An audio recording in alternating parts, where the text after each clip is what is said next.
लग्नाची कथा भाग 39। तो तिच्याकडे पाहून मंद हसत ओठांवर किस दे म्हणून तिला खुणावत होता. तिने लाजून उंजळीत चेहरा लपवला. तसं त्याने तिचे हात बाजूला करत तिला जवळ घेत तिच्या ओठांवर ओठ टेकवले.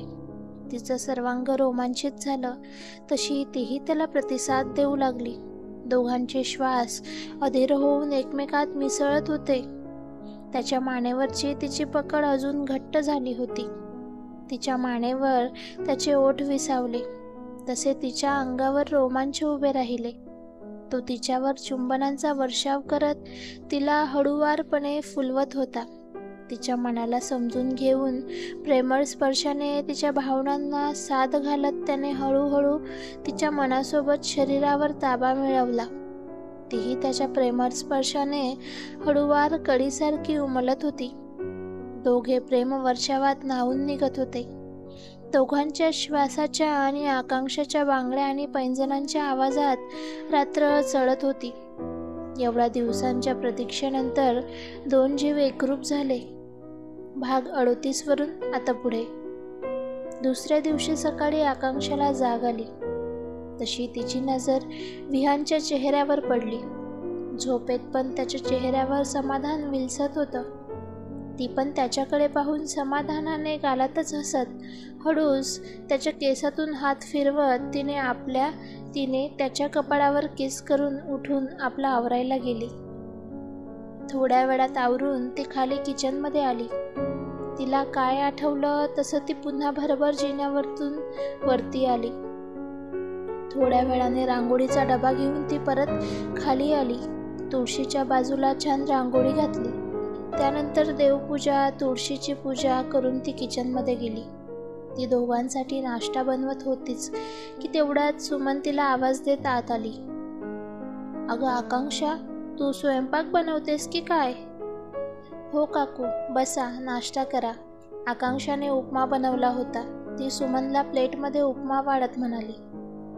अगं पण सुषमाताई मला जाताना बजावून सांगून गेल्या आहेत की मुलांना काय हवं नको ते पहा आणि सकाळ संध्याकाळ दोन्ही वेळेचं जेवणाचं पण तूच बघ.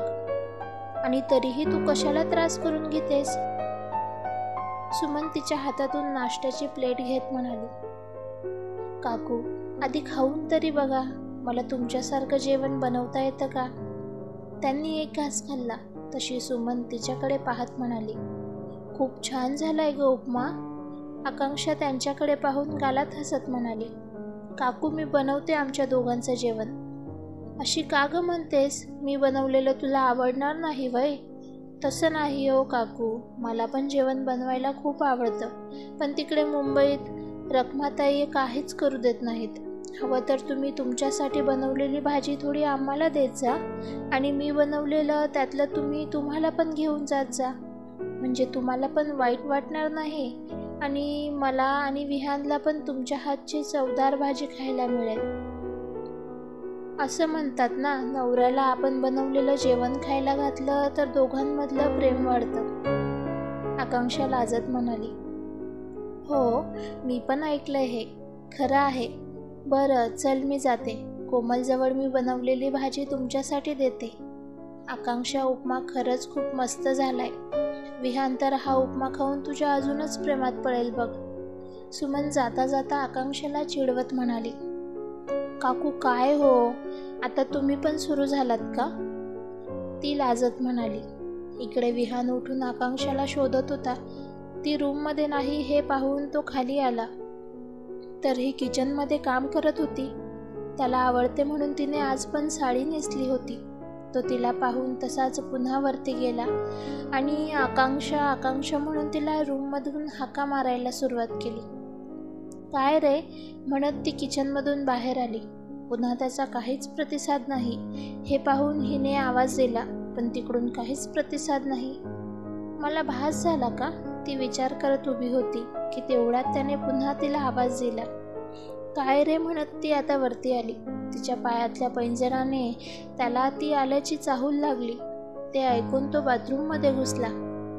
काय रे विहान, कशासाठी आवाज देत होतास? म्हणत ती खोलीत आली. अगं माझा टॉवेल बाहेर राहिला, तो बाथरूममधून म्हणाला. विहान, मी पण हिंदी सिनेमे पाहिलेत बरं का, ती बाहेरून म्हणाली. पाहिलेत ना, मग ये ना आत, तो मिश्किलपणे हसत आतून म्हणाला. गप चावट कुठला. विहान, अरे मी गॅसवर भाजी ठेवली आहे. हे बघ, इथे बाहेर टॉवेल काढून ठेवला आहे, तो बाहेर घेऊन घे, म्हणत ती पुन्हा खाली गेली. त्याने पुन्हा तिला 1-2 वेळा आवाज दिला, पण आता तिचा काहीच प्रतिसाद नाही. हे पाहून तो शेवटी बाहेर आला. पाहतो तर खरंच ती टॉवेलवरती काढून ठेवून परत गेली होती. आकांक्षा, आता बघ कशी तुझी गंमत करतो, म्हणत गालात हसत त्याने त्याचं आवरलं. तो आवरून खाली आला तर ही किचनमध्ये काहीतरी बनवत होती. तो खाली येऊन गप्पच बसला. थोड्या वेळाने तिचं लक्ष गेलं. तसं, अरे विहान, तू कधी आलास? थांब, मी तुझ्यासाठी कॉफी घेऊन येते, म्हणत ती एका कपातून कॉफी घेऊन आली. तर हा गाल फुगवून बसला होता. ही घे कॉफी, ती त्याच्या पुढे कप धरत म्हणाली. तसा तो दुसरीकडे नजर वळवून बसला. अरे विहान, काय झालं? ती त्याच्याकडे पाहत म्हणाली. तो काहीच बोलला नाही. विहान, बोल, काय झालं? ती केविलवाना चेहरा करत म्हणाली. मग तू मगाशी का लगेच खाली आलीस? अरे, गॅसवर भाजी होती, मी तुला म्हणाले ना, तुला माझ्यापेक्षा ती भाजी महत्त्वाची वाटते, तो रागवण्याचं नाटक करत म्हणाला. तसं नाही रे, मी तुझ्यासाठीच तर एवढ्या प्रेमाने भाजी बनवत होते ना, मग ती खराब झाली असती तर? सॉरी ना, आता तर ही कॉफी घे ना, ती भावूक होऊन म्हणाली. तसं तिचा तो क्यूट फेस पाहून त्याला हसू आलं आणि तो हसू लागला आणि म्हणाला, प्रेमाने बनवत होतीस का? मग किती चमचे प्रेम टाकलं भाजीत? म्हणजे तुझ्यासारखी तिखट नाही ना बनवली? गप्प बस, नौटंकी कुठला, ती त्याला फटका मारत म्हणाली. ही घे कॉफी, मी तुझ्यासाठी नाश्ता घेऊन येते, म्हणत ती पुन्हा किचनमध्ये गेली. तसा तो पण उठून किचनमध्ये गेला. ती त्याच्यासाठी प्लेटमध्ये नाश्ता काढतच होती की तेवढ्यात त्याने पाठीमागून येऊन तिला मिठीत घेत म्हणाला. अक्षू, तू साडी नेसलीस, मला आवडते म्हणून ना? ती हुंकार भरत म्हणाली. खरंच तू साडीत खूप सुंदर दिसतेस, तुला सोडूच नाही असं वाटतंय. तो तिच्या मानेवर ओठ टेकवत म्हणाला. अरे विहान, काय हे? ही काय वेळ आहे का या सगळ्यांची? ती त्याला बाजूला करत म्हणाली. अक्षू, प्लीज प्लीज ना, तो बारीक तोंड करत तिच्याकडे पाहून म्हणाला. त्याची प्रेमळ साद ऐकून ती विरघळून गेली. तसं त्याने तिला अलवार हातावर उचलून आणि पुन्हा तिला रूममध्ये घेऊन आला. दोघे एकमेकांच्या मिठीत हरवून गेले. विहान, तू मला शेतात फिरायला घेऊन जाणार होतास आणि आपल्याला धरण पण पाहायला जायचं आहे. कधी जायचं आपण? अगं, जाऊया ना, अजून खूप दिवस आहेत, उद्या जाऊया आपण धरण पाहायला, तो तिला जवळ ओढून म्हणाला. मग आज शेत पाहायला जाऊया का? ती त्याच्या छातीवर डोकं ठेवून म्हणाली. आणि आई म्हणाल्या होत्या की तुझ्या मामांच्या गावी पण जायचं आहे, आणि तू पण म्हणाला होतास की तिकडे नदी आहे, ती पण आपण पाहायला जायचं आहे म्हणून. मग कधी जायचं आपण? ती लहान मुलांप्रमाणे हट्ट करत म्हणाली. अगं, किती ती घाई, जाऊया ना आपण उद्यापासून, आजचा एक दिवस तरी मला तुझ्या मिठीत झोपू दे, तो मिठी घट्ट करत तिला म्हणाला. आणि रात्री कुठं जायचं आहे का? मला काही सांगू नको, आज तू मला आपल्या शेतावर फिरायला घेऊन जाणार आहेस. ती तोंड फुगवत त्याच्यापासून दूर होत म्हणाली. बरं बाई, जाऊया आपण, मी तुला घेऊन जाणार, पण तू माझं ऐकणार असशील तरच, तो तिच्याकडे पाहून मिश्किल हसत म्हणाला. काय? ती प्रश्नार्थक नजरेने त्याच्याकडे पाहून त्याला म्हणाली. तो आपल्या ओठांवर बोट ठेवत तिच्याकडे पाहून म्हणाला, मला एक किस दे ना. तशी ती लाजून लाल झाली आणि उठून दूर पळाली. जाऊन कुठं जाणार आहेस? घराच्या बाहेर तर नाही जाणार.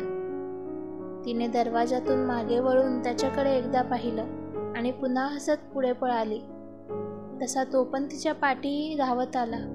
घरातच दोघांचा पाठशिवणीचा खेळ चालू होता. ती धावत पाठीमागच्या दरवाजातून बाहेर आली. तसा तो पण तिच्या मागे आला आणि तिला पकडलं. सापडलीस ना, तो मिठी घट्ट करत तिच्या कानात हळूच म्हणाला. तसे तिच्या सर्वांगावर रोमांच उभे राहिले. विहान सोड ना, आपण बाहेर आहोत, ती जळ आवाजात म्हणाली.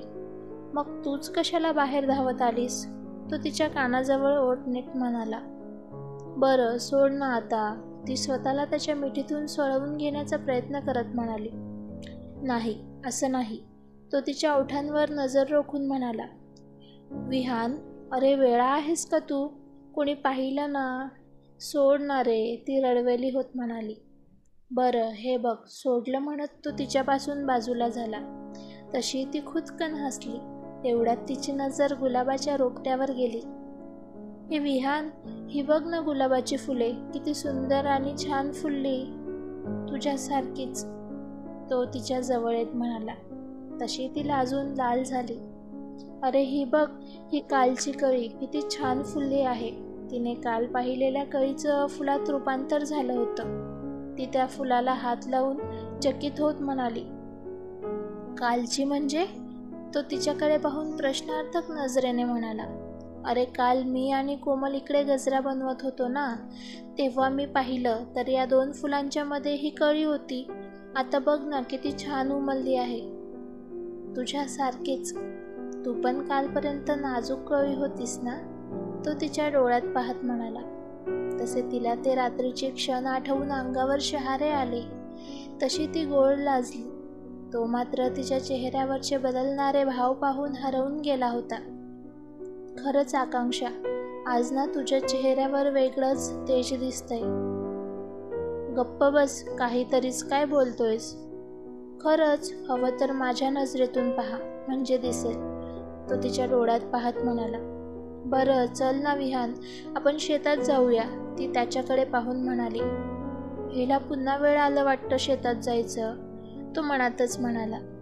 हे आकांक्षा, ती बघ तुझी बहीण काय म्हणते, विहान म्हणाला. काय, माझी बहीण? हो, ती बघ ना, बाजूच्या घराच्या पाठच्या भिंतीवर जवळ एक मांजर म्याव म्याव करत उभी होती. तो तिकडे बोटाने दाखवत मोठमोठ्याने हसू लागला.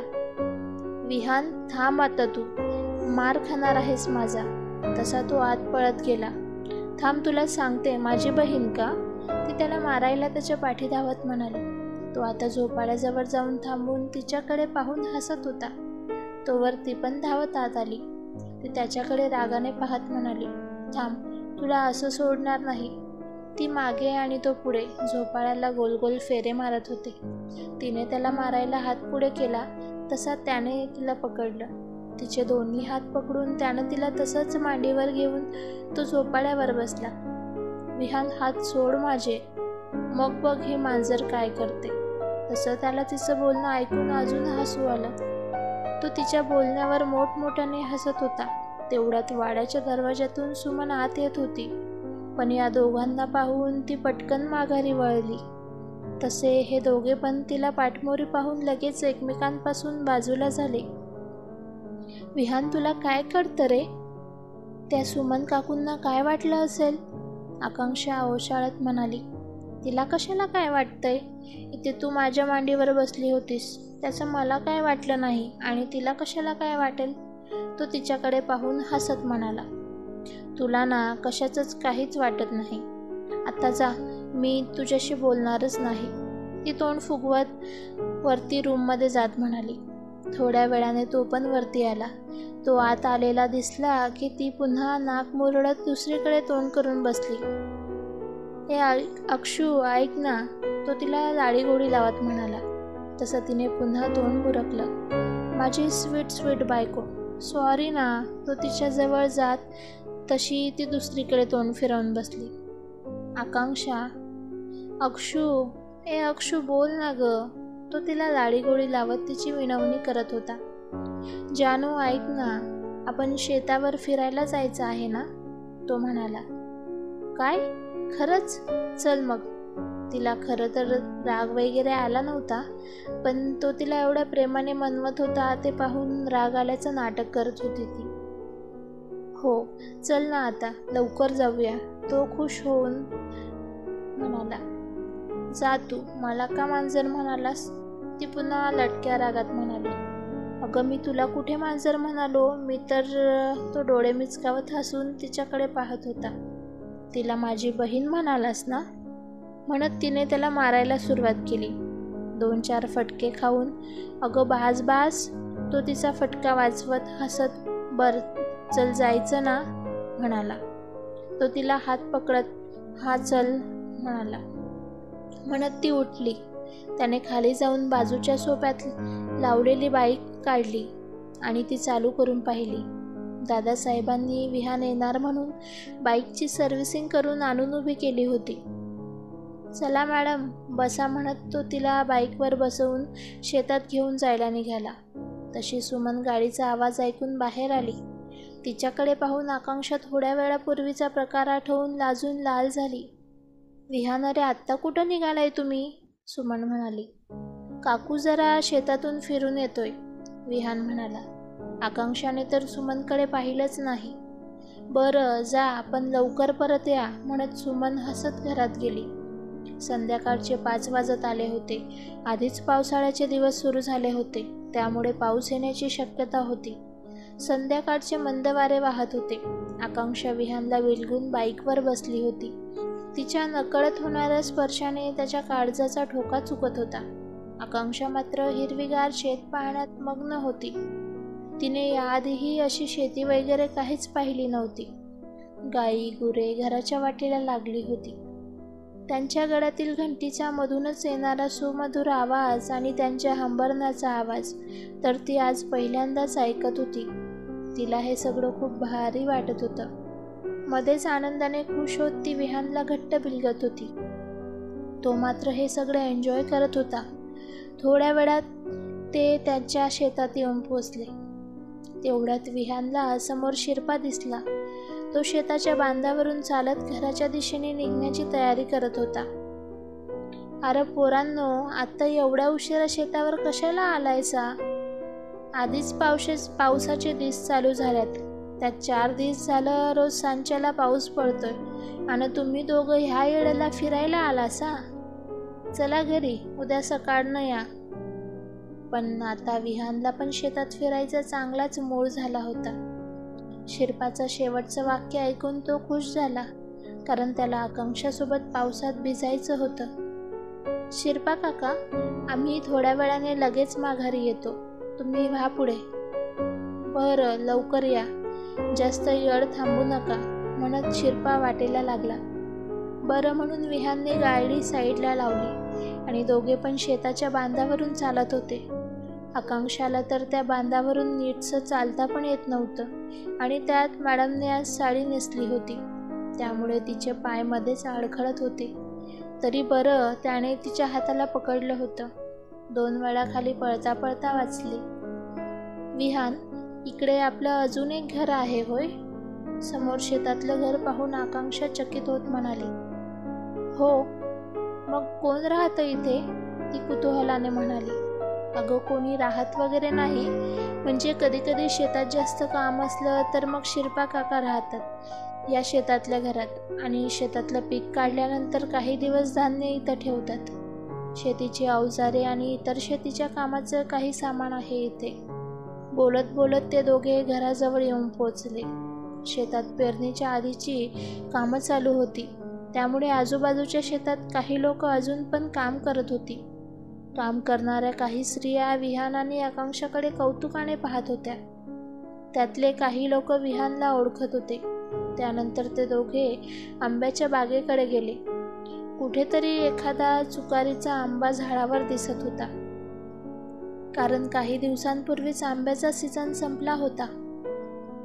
ए विहान, तो बघ ना आंबा, मला दे ना काढून. आकांक्षा झाडावर पानाआड दडून राहिलेल्या आंब्याकडे बोट दाखवत म्हणाली. थांब म्हणत त्याने एक दगड घेतला आणि आंब्याच्या दिशेने भिरकावला, पण त्याचा नेम चुकला. तशी ती त्याची टिंगल करत त्याच्यावर हसू लागली. ए आकांक्षा, अशी हसू नको बरं का. तसा नाही पाडला तर मी झाडावर चढून तुला आंबा काढून देईल. हा हो म्हणे, झाडावर चढेल, आधी तो आंबा काढून दे मग बोल, ती त्याला चिडवत म्हणाली. बघ, आंबा काढून दिला तर काय देणार? तो तिच्याकडे पाहून डोळे बारीक करत म्हणाला.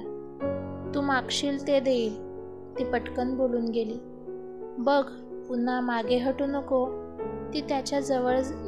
तो तिच्या जवळ येऊन तिच्या डोळ्यात पाहत म्हणाला. आता मात्र ती घाबरली. मी उगाचच असे बोलले असं तिच्या मनाला वाटून गेलं. यानंतर त्याने 4 दगड जमा केले आणि आंब्याच्या दिशेने भिरकावले. तसा एकाचा नेम बरोबर लागला आणि आंबा खाली पडला. आता मात्र आकांक्षाचा चेहरा बघण्यासारखा झाला होता. त्याने तो आंबा उचलला आणि तिच्या समोर धरत म्हणाला, हा घे आंबा. आता मी मागेल ते मला तुला द्यावं लागेल. तो तिच्या अगदी जवळ येत म्हणाला. अरे विहान, बाजूला शेतात लोक आहेत. ती लाजून खाली पाहत म्हणाली. ते बघ, ते लोक पण आता घरी जायला निघालीत. तेवढ्यात तिकडून विहानला ओळखणारा एक गृहस्थ आला. त्याला मोठ्याने आवाज देत म्हणाला, पोरांनो घरी चला रे. ते बघा वरती पाऊस उठलाय. हो हो काका, आम्ही आलोच. तुम्ही व्हा पुढे. बरं म्हणत ते लोक पण घरी निघून गेले. ए विहान, चल घरी. सगळे घरी गेले. आजूबाजूला कोणी नाही. मला भीती वाटते. मी आहे ना. मी असताना तुला कसली भीती वाटते? आणि हो, ते आपलं बोलणं अर्धवटच राहिलं की. तो तिच्या जवळ येत म्हणाला. विहान, अरे ते काका काय म्हणाले? पाऊस उतरलाय म्हणजे? पाऊस येईल ना. अरे मग चल ना पटकन. पाऊस चालू झाला तर आपण भिजणार मग. चल जाऊया म्हणत ती माघारी वळली. तसं त्याने तिचा हात पकडून जवळ ओढलं. तू म्हणालीस ना तुला हवं ते देणार, मग दोघे पण भिजूयात ना एका पावसात. तो तिला घट्ट मिठीत घेत म्हणाला. ए विहान, सोड ना. सॉरी ना, मी चुकून बोलून गेले रे. ती खाली पाहत म्हणाली. हां,